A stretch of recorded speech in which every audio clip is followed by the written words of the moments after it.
साथ वाला हमारा मुल्क है हिंदुस्तान।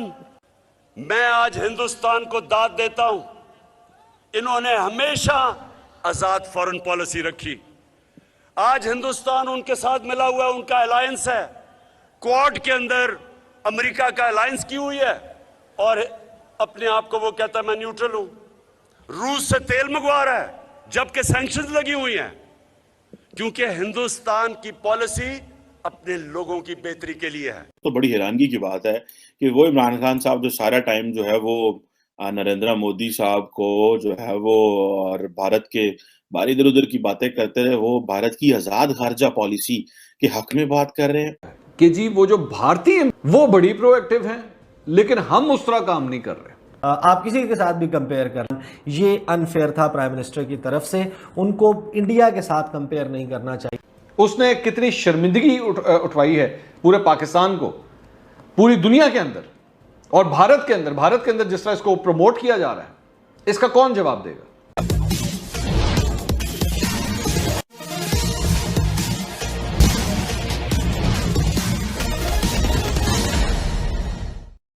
आज पाकिस्तान के प्रधानमंत्री इमरान खान ने तो कमाल ही कर दिया। एक सार्वजनिक सभा में उन्होंने सरेआम यह कबूल किया कि भारत का हम मुकाबला नहीं कर सकते। भारत एक खुद मुख्तार देश है। भारत की विदेश नीति का लोहा आज पूरा दुनिया मानता है। यानी दूसरे शब्दों में यह कहे कि उन्होंने खुले मंच से भारत जिंदाबाद का नारा ही लगा दिया। पूरे पाकिस्तान में यह चर्चा का विषय बना हुआ है कि आखिर भारत के बारे में ऐसा सोचने में इमरान खान ने इतनी देरी क्यों की। इसी पृष्ठभूमि में हो रही पाक मीडिया की परिचर्चा आइए आगे सुने। तो बड़ी हैरानगी की बात है कि वो इमरान खान साहब जो सारा टाइम जो है वो नरेंद्र मोदी साहब को जो है वो और भारत के बाहर इधर उधर की बातें करते रहे, वो भारत की आजाद खारजा पॉलिसी के हक में बात कर रहे हैं। और उन्होंने कहा जी कि मैं तो जो है वो इंडिया को बड़ा एडमायर करता हूं कि उनकी आजाद फॉरेन पॉलिसी है। अभी ये जो है कि इंडिया की तारीफ करो इस बात के ऊपर कि जनाब आपने इंडिया इस वक्त छाया हुआ है, क्योंकि इंडिया का वजीर आजम जो है उसने क्वाड की मेंबरशिप भी ली हुई है, क्वाड का मेंबर भी है, वो रशिया से तेल भी लेता है, वो मिडल ईस्ट के साथ भी इत्तेहादी है, वो इसराइल के साथ भी इत्तेहादी है। तो शायद मैं एक चीज यहाँ पे अगर कह दूं जो शायद बुरा ना लगे हमारे लोगों को, तो वो ये है कि इंडिया अपनी जो फॉरेन पॉलिसी है उसको इस तरह रिलीजन से ड्राइव नहीं करता जिस तरह हम करते हैं। क्योंकि हमारे लिए तो मिसाइल ये है कि हमने इसराइल से भी ताल्लुक नहीं रखना और हमने सिर्फ मुस्लिम दुनिया से ताल्लुक रखना है और हमने किसी और से भी कोई ताल्लुक नहीं रखना। हमने ये भी फैसला कर लिया कि किसी से ताल्लुक ही नहीं रखना, बाहर सबनों फारग कर दो। ये हमारी जिंदगी का फैसला है इमरान खान साहब ने और हमारे जो लोग हैं उन्होंने कर लिया हुआ। और यूरोप को गालियां देनी है मजहब की बेस के ऊपर, वेस्ट को गाली देनी है मजहब की बेस के ऊपर। अभी ये जो है कि इंडिया की तारीफ करो इस बात के ऊपर कि जनाब आपने इंडिया इस वक्त छाया हुआ है, क्योंकि इंडिया का वजीर आजम जो है उसने क्वाड की मेंबरशिप भी ली हुई है, क्वाड का मेंबर भी है, वो रशिया से तेल भी लेता है, वो मिडल ईस्ट के साथ भी इत्तेहादी है, वो इसराइल के साथ भी इत्तेहादी है। तो शायद मैं एक चीज यहाँ पे अगर कह दूं जो शायद बुरा ना लगे हमारे लोगों को, तो वो ये है कि इंडिया अपनी जो फॉरेन पॉलिसी है उसको इस तरह रिलीजन से ड्राइव नहीं करता जिस तरह हम करते हैं। पाकिस्तान को शर्मिंदा मत करें। वो जो आपके सफारतकार हैं, आपके एम्बेसडर्स हैं, वो पाकिस्तान के सफीर हैं, वो पाकिस्तान तहरीक इंसाफ के सफीर नहीं हैं। या आपका सोशल मीडिया का कोई लड़का नहीं बैठा हुआ पाकिस्तान के बाहर के जिसको आपने फोन किया और उसकी ऐसी की तैसी फेर दिया आपने कि तुम तो कोई काम ही नहीं करते तुम्हारी, क्योंकि जाहिर बात है उसकी तो कोई पोजीशन ही नहीं है ना। ये इस तरह एम्बेरस मत करें एम्बेसडर्स को। और आपके सिर्फ उस एक वो जो क्लिप है, वो जो 10 सेकंड का क्लिप है, उसने कितनी शर्मिंदगी उठवाई है पूरे पाकिस्तान को, पूरी दुनिया के अंदर और भारत के अंदर जिस तरह इसको प्रमोट किया जा रहा है, इसका कौन जवाब देगा? तमाम चैनल्स के ऊपर इस को नशर किया गया। दूसरा उनका मसला क्या था कि भारत के साथ कंपेयर किया गया।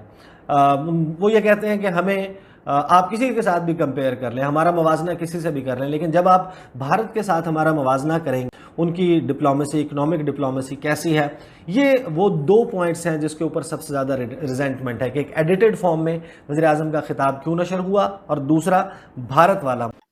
क्योंकि हमारे लिए तो मिसाइल ये है कि हमने इसराइल से भी ताल्लुक नहीं रखना, और हमने सिर्फ मुस्लिम दुनिया से ताल्लुक रखना है, और हमने किसी और से भी कोई ताल्लुक नहीं रखना। हमने ये भी फैसला कर लिया कि किसी से ताल्लुक ही नहीं रखना, बाहर सबनों फारग कर दो। ये हमारी जिंदगी का फैसला है इमरान खान साहब ने और हमारे जो लोग हैं उन्होंने कर लिया हुआ। और यूरोप को गालियां देनी है मजहब की बेस के ऊपर, वेस्ट को गाली देनी है मजहब की बेस के ऊपर, भारत के बारे में कहते हैं, तो ये उनको समझ होनी चाहिए।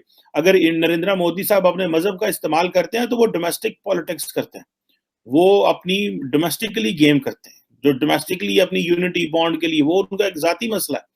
हमें गो के मैं तो इस चीज का हामी हूं कि दुनिया में कहीं पे भी आप politics, when you are doing politics, do not bring religion in it. मेरा तो ये फंडामेंटल प्रिंसिपल है जिसके ऊपर मैं समझता हूँ बात कर। ये कह दिया है जनाब के, और देखिए मैं तो मुझे तो फ्रैंकली स्पीकिंग बड़ी हैरानगी हुई और शर्म आई कि जब एक जो जर्नलिस्ट ने, वो पाकिस्तानी जर्नलिस्ट हैं, उन्होंने ये कहा, व्हाइट हाउस की जो मीडिया पर्सन है उनको ये कहा कल मेरा ख्याल है कि पाकिस्तान की तरफ से इमरान खान ने एक टेलीफोन कन्वर्सेशन रिक्वेस्ट की हुई है जो बाइडेन साहब के साथ, और उन्होंने कहा जी कि हमें बताया जाए कि ये क्यों कन्वर्सेशन नहीं हुई और ये क्यों कम्युनिकेशन नहीं हुई डिस्पाइट द फैक्ट पाकिस्तान ने ये कहा है। एक तरफ आप खड़े होके हमें मारते हैं बातें और कहते हैं कि जनाब कौम खुददार होनी चाहिए, कौम गैरतमंद होनी चाहिए, तुम मगरब को गालियां देते हैं, अमेरिका और यूरोप को कहते हैं कि मैं तुम्हारा गुलाम हूं, और उधर आप टेलीफोन कन्वर्सेशन की रिक्वेस्ट डालते हैं। आज भारत जिस तरह आर्थिक तरक्की के मार्ग पर तेजी से चल निकला है, आज भारत का जिस तरह विश्व रंगमंच पर प्रभाव बढ़ा है, भारत की बातें अब पूरी दुनिया में गौर से सुनी जा रही है, यह एक हकीकत है। इस हकीकत से पाकिस्तान के प्रधानमंत्री इमरान खान आखिर कितने दिनों तक अनजान बने रहते हैं। आखिरकार उन्होंने यह कबूल कर ही लिया और उन्होंने यह बात एक सार्वजनिक रूप से यह स्वीकार कर लिया कि भारत आज विश्व में एक उभरती हुई ताकत है। भारत राष्ट्र हित के मामले में स्वतंत्र निर्णय लेता है, वह किसी के दबाव के आगे नहीं झुकता है। अगर यह सुबुद्धि पाकिस्तान के प्रधानमंत्री इमरान खान को पहले आ गई होती तो भारत और पाकिस्तान के संबंधों में एक नया अध्याय लिखा गया होता।